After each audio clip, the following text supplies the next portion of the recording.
If you're watching this video and you're already a fan of mine, please click that bell. YouTube has been screwing me over in the algorithm. It's been screwing over a bunch of my friends too. I need you guys to show up and watch the videos, especially when they release. Otherwise, I kind of can't keep doing this, I guess. But if you are already a fan, click that bell and I love you. Back on the couch. So I had the honor and privilege of being able to do a lecture at my alma mater, IUP, for one of probably my favorite class that I took there. It was called It was called Music, Media, and Pop Culture. My old professor, Dr. Z, saw my latest Spotify video and wanted me to talk to his class about it, and I was freaking honored and an absolute privilege. Now, this was over Zoom call, so the audio was pretty freaking bad from their end, so I had to do some very loose subtitling. And also because I was doing screen share for some of the assets I wanted to show them while I was giving this lecture,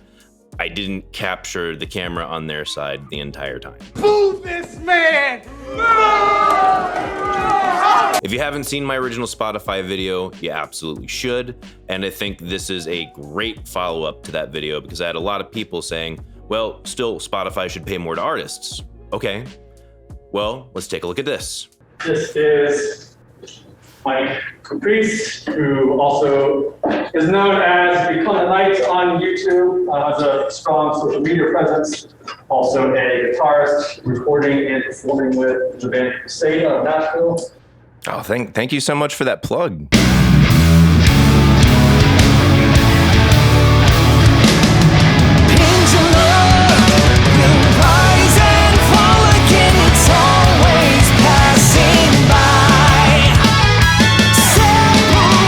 And just as a quick way of introduction, Mike, were you studying mostly production when you were here? That's an interesting question. That's what I wanted to do for sure. Okay, we'll leave it at that. We talked, of course, a lot about different platforms and streaming and stuff like that. One thing that we've sort of mentioned here and there, we haven't really dug into, is kind of the economics of streaming. But you all know just from social media and following artists and critics online that it's kind of a subject of some stokiness and ire among some circles of music fans and performers. So here to give his screed on the issue, and we'll open up for questions and conversation after, I yield the floor to Mike. You guys already have far more life in you than the last class I talked to about this. By show of hands, or Dr. Z, you can help me count some of the off-screen people. How many of you listen to Spotify on a regular basis? 1, 2, 3, 4, 5, 6, 7, 8, 9, 10, 11, 12 out of maybe. Okay. How many of you like Spotify? 1, 2, 3, 4, 5, 6, 7, 8, 9, 10, 11. Okay. So mostly the same. All right. Show of hands, who thinks that Spotify is treating artists poorly? 1, 2, 3, 4, 5, 6, 7, 8, 9, 10, 11, 12. Somebody offer up why you think Spotify is treating artists poorly. I don't give their artists enough revenue off of their songs. Okay, so like the pay per stream? Yeah. Okay. I was gonna say the same thing. Basically, they're not getting paid enough money for the amount of streams they get. Okay. Does anyone in here think that Spotify is treating artists fairly? A quick scan says no. Okay. Cool. All right. So I'm gonna share with you a post from one of my musical heroes. How many of you have seen this meme going around? A few. When you guys saw it, did it kind of hit you in a certain place? Make you a little bit upset? Like, why is this guy who never made any music at all worth several billion? Some people are nodding yes. Okay, gotcha. The guy who shared this, like I said, is one of my musical heroes. This is Mike Portnoy, who's a drummer for Dream Theater, my favorite band. And when he shared this, I actually did get kind of mad, but I wasn't mad at the CEO of Spotify. I was actually mad at Mike. Years ago, I made a video. I don't know if you guys are familiar with Don Henley from the Eagles. He's mostly irrelevant and a massive pain in the ass. For some reason, he was asked to speak on behalf of artists to this Senate committee on reforming the DMCA, which I'm sure you guys know has to do with copyright and digital media. To prove one of those points in my video, to basically explain why Don has no idea what he's talking about, I had to look up data on Spotify's share of every stream. Now, we hear a lot about artists not getting paid enough, but how much do we actually hear about what Spotify takes from every stream? So I got a lot of results telling me how much Spotify makes in a year versus how much an average artist makes in a year. I got a lot of articles saying that this is just massive injustice, but none of them disclosed how much Spotify made per stream. And I had to reword my Google search terms at least 6 or 7 times to find anything. Then I stumbled upon this little gem. It all makes sense now, doesn't it? That's mandatory time to laugh because you can't see anything on there. This is an infographic of a study done by Manit. This is the only information available for stream revenue breakdowns. That's if you have $1's worth of streaming, where does each portion of each dollar go? And by the way, if you guys can find a better one or another one, let me know, because I looked hard. And I would love to be proven wrong on this. If we can look here, streaming services only take about 1/3 of every dollar. That's not the majority share. So where does the rest of it go? Well, it says here about 58 cents goes direct to sound recording owners. What the heck does that mean? Do you guys know the difference between masters and composition? Did you guys ever go over that? We did, and they should know it. You probably know that in most record label deals, the record label takes ownership of the masters. That is that specific performance recording. So what you're listening to on Spotify is a master that's being performed by Spotify's algorithm, or Spotify's player is performing that master. And within that master is the intellectual property of the composition as well. So there's 2 different forms of copyright that get paid out every time you listen to something on Spotify. A lot of times, labels do take the entire ownership of the masters and might pay out something small to their recording artists. But, you know, the recording artists get the composition side, right? Kind of. So their PRO is going to take a cut of that. They're a performing rights organization. Their distributor is going to take a cut of that, which is usually owned by the music label. And then that composition gets split up between, a lot of times, a production credit, the guy who helped produce, and then other co-writers. So the composition side, the one that goes towards the artist, gets split up a ton of different ways. And considering we know how little artists already get paid per stream, it starts to be like, well, how does anyone make money on Spotify? So I would say this gives you somewhat of a picture, and it still seems like artists are getting screwed, right? But I don't think it still gives us the fairest picture, because between this chunk of money and this chunk of money, it goes between several different parties. So thankfully, Manit was able to break it down into a much simpler flowchart. This will break everything down for you in absolute sense as to who gets it. So $1's worth of subscription revenue goes to Spotify.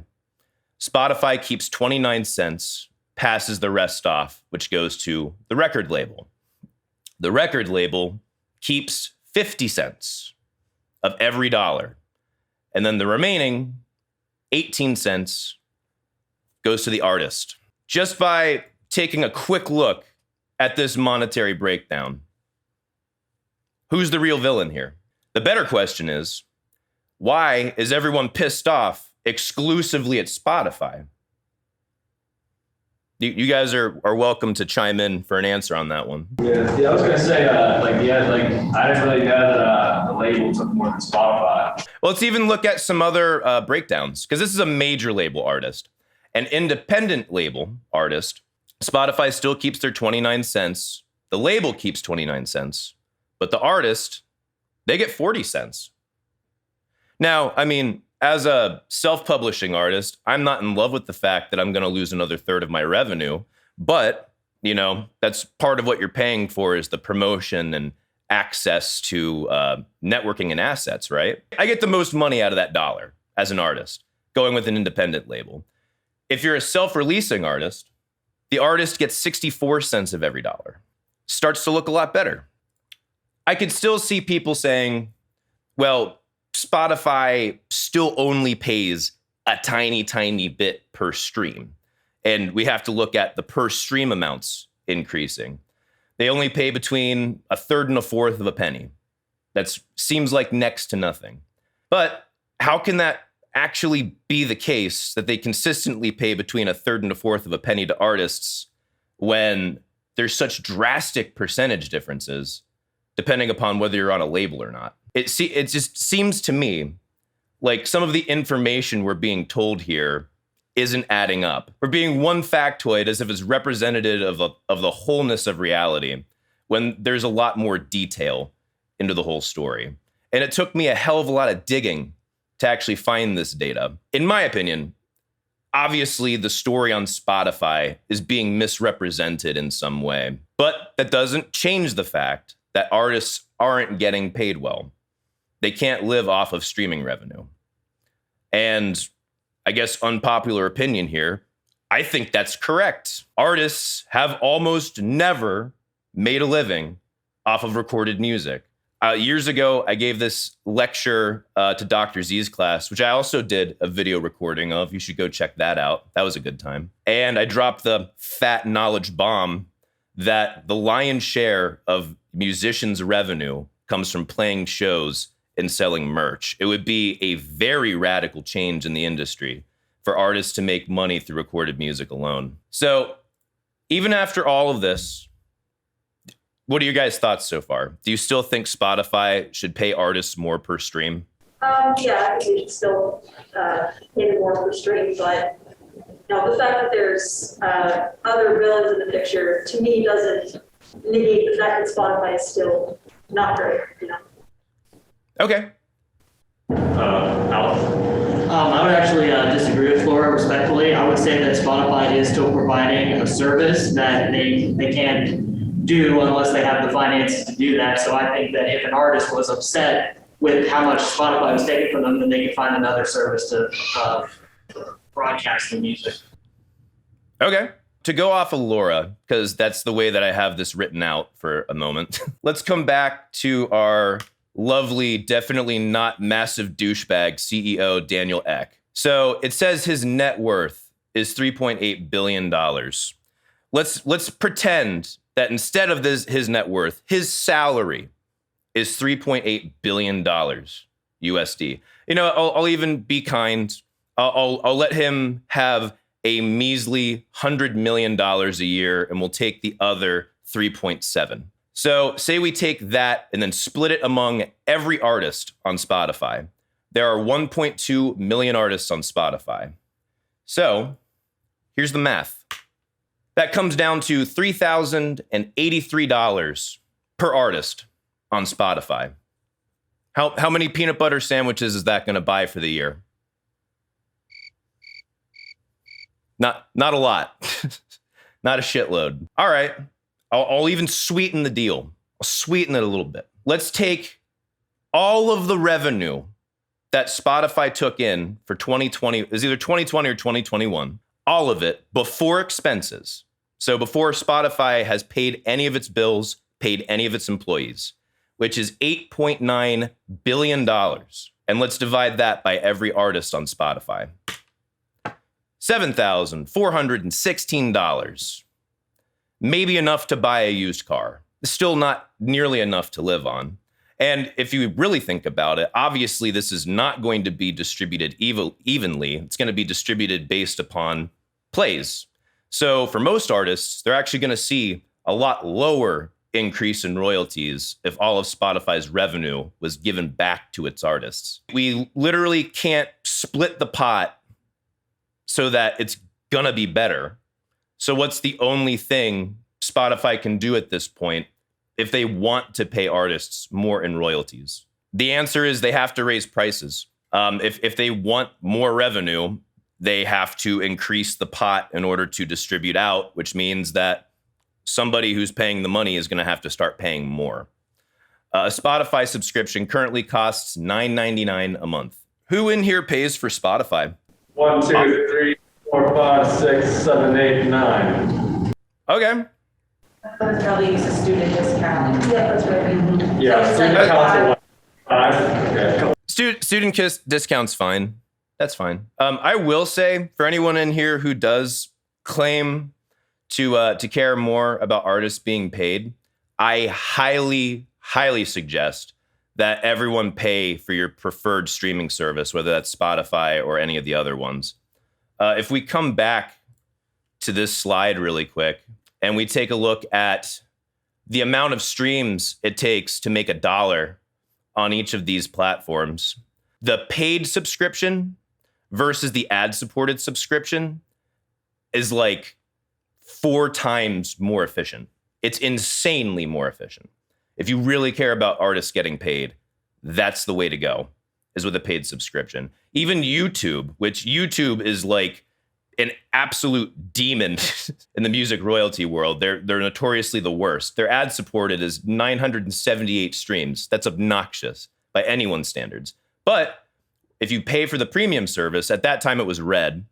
It looks a lot closer to Spotify, actually. And just for full disclosure, when this was taken, this is when Red was a new service. So there is still limited data on that. This may not be entirely accurate. Even if we come back and look at Apple, Apple beats out Spotify by about 2-fold. So yeah, Apple pays the best, but not nearly as many people are on Apple. Why do you think that is? Not everyone has an iPhone. That's a great reason. Spotify offers like Hulu and stuff like that, other services. If you come to Spotify. I didn't even remember that, but you're right. Awesome. Good call out. I'm not sure how, if this is true now. When I was Spotify, there's a lot of exclusivity deals for artists and podcasts as well. Okay. Nice. Good call out. I've actually heard from more people than you think that use Spotify because they prefer the user interface of it and purely for like Spotify Wrapped. Like they enjoy it so much that they use the service over others. Yeah. These sound like great reasons to me. Spotify's playlist algorithms are far superior. Spotify is non-exclusive like Apple. And for also all of the reasons that you guys said, more consumers want to go to Spotify, which means they're going to have higher volume. Not to mention, if we're talking from the artist side, Spotify gives a much more detailed analytics sheet to its artists than any other platform. That data set is very crucial for artists being able to book shows today, whether it's trying to prove to a venue or a promoter that we can get asses in seats or targeting the right cities. It literally gives you a breakdown per city. So you could say, yeah, Apple pays more money to artists, but Spotify provides a much larger user base, which gives you the potential for higher volume. Even though it's a lower amount per stream, you wind up making more money potentially. They give you better analytics in order for you to actually leverage that data to make money in the real places you want to make money, which is merch and shows, and far better discoverability for artists. People can break on Spotify better than, like, I wasn't like, dude, my friend told me about this band. He discovered them on Amazon Music. Spotify provides additional non-monetary value that makes it attractive. And all of these analytics and algorithms and offerings and student discounts all cost money and they all cost bandwidth. Now, do I think Spotify could stand to pay artists more? Maybe. I'm sure they could find some way to do it. Yeah.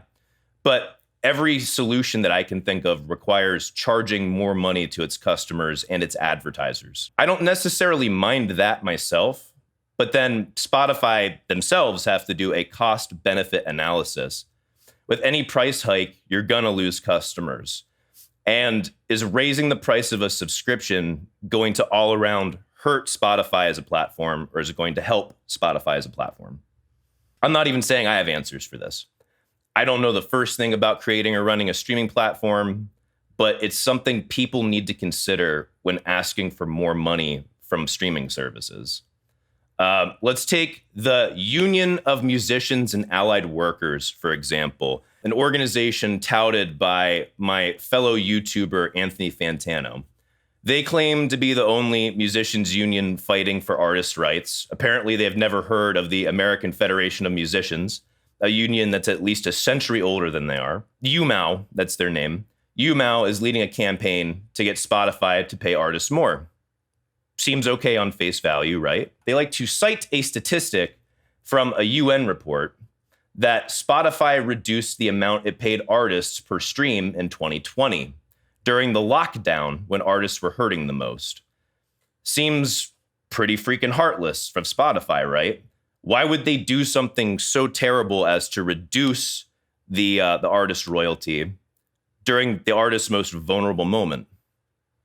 They neglect to mention that streaming services saw a major upsurge in streaming during the pandemic. It makes sense, people are stuck at home and they would rather stream than do absolutely nothing. We couldn't really go outside and we were looking for something to get away from the world. So streaming of everything, whether it be music or movies, video games, way up. Well, if the subscription price is always the same and the number of customers doesn't change, that means you have the same amount of revenue, but 30% more, I'm just throwing a number out there, 30% more streams to pay for. Where's all the new revenue coming from to pay for these new streams? You're kind of stuck in a bind. You have a finite amount of revenue for the year, so that money has to be spread thinner. And one more thing that UMAO doesn't tell you, everyone got a pay cut. Spotify got a pay cut. Labels got a pay cut. Everyone gets a pay cut from frickin' poor Oprah over here. Please clap. The revenue split didn't change. It's not just like, oh, we're going to have to screw someone, so we screwed the artist. Everyone had to get paid less per stream, which I don't know what the breakdown was of people actually making more money. If I had to guess, considering Spotify, UMG, and Sony, we're talking about having record years, and partway through the pandemic, when they were doing their quarter by quarter projections, they were like, holy, we're way outpacing the year, even though they're getting paid less per stream. I imagine artists were seeing a part of that benefit as well. I don't know. I'm just taking a guess here. These are the types of tough decisions that a business has to make, and no one really considers them before just being like, you should be paying these guys more money. It's like, okay, look, maybe there's a moral argument, an ethical argument to be made here, but it's not just as simple as these people are evil. It's not all there is to the story. UMAO says their agenda is fighting for artists' rights and getting Spotify to pay more in royalties. Then why do they have to lie to us? I think that's a really interesting question that you should ask yourselves. So, having gone through all of this, what do you guys think of Spotify now? Has anyone's opinion changed at all? I see some heads shaking no. I see some heads like, yeah, maybe, kind of. Okay. So has anyone's opinion stayed the same? Why has your opinion stayed the same? I guess like I said earlier, it doesn't change my opinion of the streaming service. Rather, it adds more separate facets for me to also hate now. Okay. I think that's a very fair answer. Word. Okay. I'm also screw record labels, basically. Oh yeah, no, I definitely think we should turn our hatred and big hammers towards the record labels. I'll stand beside you on that fight. I feel like when it comes to the streams, like that artist, he signed that major deal. So like he knew within his contract that they were going to take a certain percentage that like another artist who's independent or into like the distributor route, he's going to get a bigger part. But I mean, that just comes down to the deal that you choose to sign. Yeah, no, that's also a very good argument. That's part of why I love what Spotify has been doing to the music industry is because it's giving artists more options than saying, well, I'm not going to get anywhere unless I sign this deal where I sign my life away. You know, that's part of what I love about the streaming age. But yeah, you bring up a very good point. They willingly go into this. I mean, there are some artists who get seriously taken advantage of, and even though they sign it knowing they don't really have a full understanding of what they're getting themselves into, which is another issue. But I feel like that's become less and less of an issue over the years because of people speaking up about it. But yeah, no, you bring up a great point. Why do you guys think I wanted to share this information with you? To inform and educate us. Yeah. Anyone else? To give us a more nuanced look at why people might think Spotify is negative, because a lot of people will have like a one-sided look at it because they don't have all the information. Because like you said, it's hard to find the information in the first place. So yeah, just to give us a more nuanced look, I guess. Yeah. One of the things that black pills me super hard, seeing people sharing lies online and watching them go viral, especially when organizations intentionally lie to us. Many peoples have been unjustly ruined because of lies going viral online. Many organizations' reputations get destroyed in an instant. We could possibly be ruining the technology that has freed more musicians from the oppression of music labels without sitting down and really thinking about it first. You really don't know what you're tampering with when you start just demanding more money. I find it interesting that most of the reporting and sharing you see from big name artists, big label artists, demonizes Spotify when music labels make the most in the revenue split.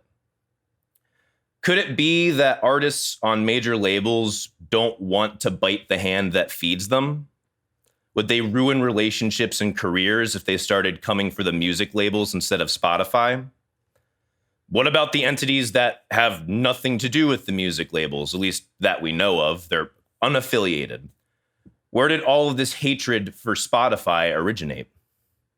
We can clearly see they weren't just reporting the raw data. Someone with an agenda decided to mischaracterize the facts. Why? What's their agenda and who are they? Now, I have my thoughts and guesses, but at the end of the day, I really don't know. All I know is that we're being lied to. And the only real way to resist it is by seeking the truth, seeking the facts for yourself. You're taking everything I'm saying at face value right now. I challenge every single one of you to do the research for yourself. Find the data for yourself. Think about it for yourself. If you don't, you are surrendering your will to tyrants. You become puppets. When you share a meme or a headline online that confirms your point of view, you haven't come to a perspective yourself. You're sharing someone else's perspective. You become a megaphone for someone else's thoughts. How many positions that you hold right now are really your own? How many conclusions did you come to by yourself? How many of other people's opinions do you hold on to dearly as if they're a part of what defines you? Think before you share. Think before you act. Asking for more revenue from Spotify will have unintended consequences, other than artists just being paid more in royalties. We should try to mitigate the unintended consequences as much as possible. You might say, well, so what if Spotify fails? There's other streaming services and Spotify is evil. You know, someone is just going to buy Spotify after it fails and try and make it work again, right? Spotify is the big gun on the battlefield in this equation. And who do you think would be purchasing it? For my last truth bomb, about 18% of Spotify is already owned by major music labels. How do you think they're going to run the streaming platform? And I'll take questions. That's all I have. Please clap. Like, what made you want to like do so much research on this, and like how did you really get into it? Because Don Henley is an asshole. In all seriousness, I see so clearly how many independent artists are liberated during a time of streaming. And it's not easy. It's certainly not easy. And I mean, yeah, I would love for people to want to pay for music more.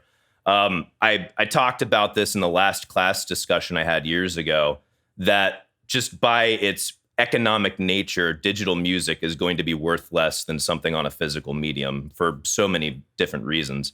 And that's just what we have to live with today.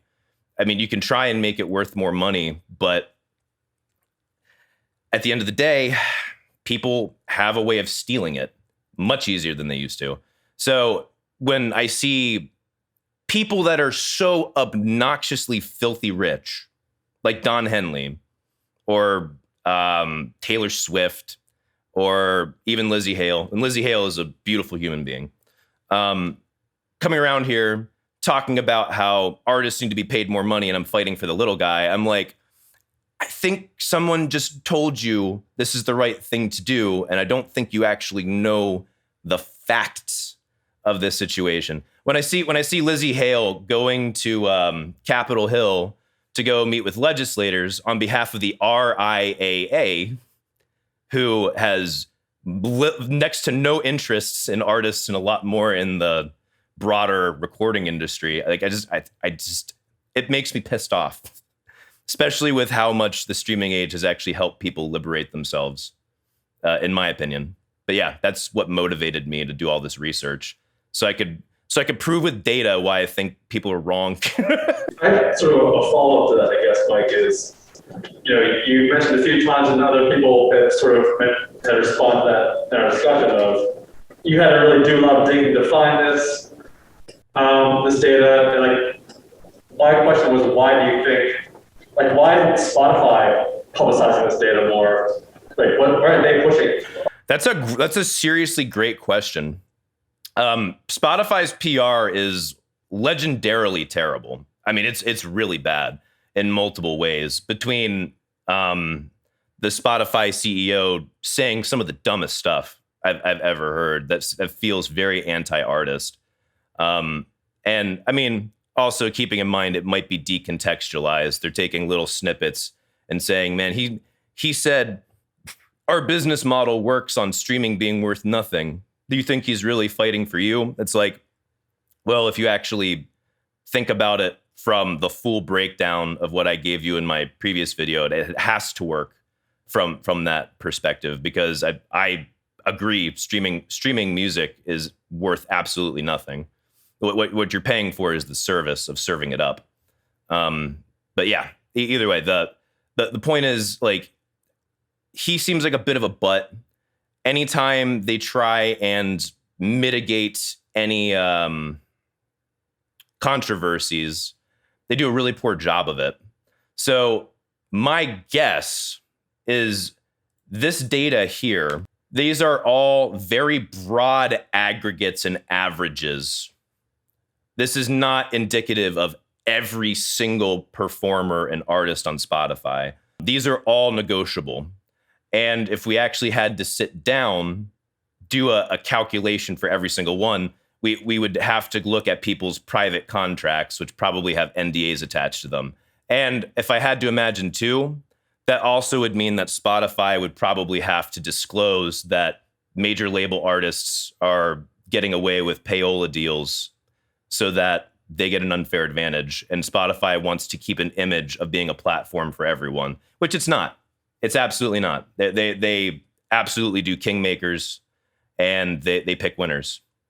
So if I had to guess, that would be my guesstimation why they don't come public with a lot of this stuff. But I don't know for sure.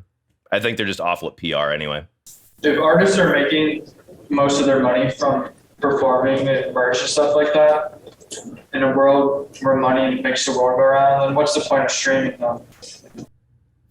Discovery. One of the coolest things about radio back in the day was that the audience got a taste of music for free.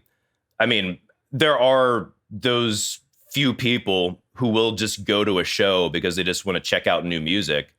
But I would say most people would rather have the convenience of listening to it first on recording. It's a much smaller opportunity cost without having to get dressed, get your shit together, drive to a show, pay for a ticket, stand in an awkward, smelly venue, you know? So it's just a lot easier to listen to music. As far as like, what's the point of streaming being paid at all? Is that what you mean? I just in like general, I guess. Oh, yeah. Discovery. Absolutely discovery. And there's just like the massive utility of being able to easily bring music or integrate music into any situation on the fly. But between mobile usage, the internet age, and the fact that digital music is like an insignificant size in the bite-sized form of MP3. I mean, it has a bajillion uses because, I mean, music itself is very valuable. Not economically, but I would say culturally, extremely valuable. Even psychologically, that's something I'm reading into right now. Cool, that actually takes us to time, so let's thank Mike once again. Woo! Thanks, guys. Appreciate you.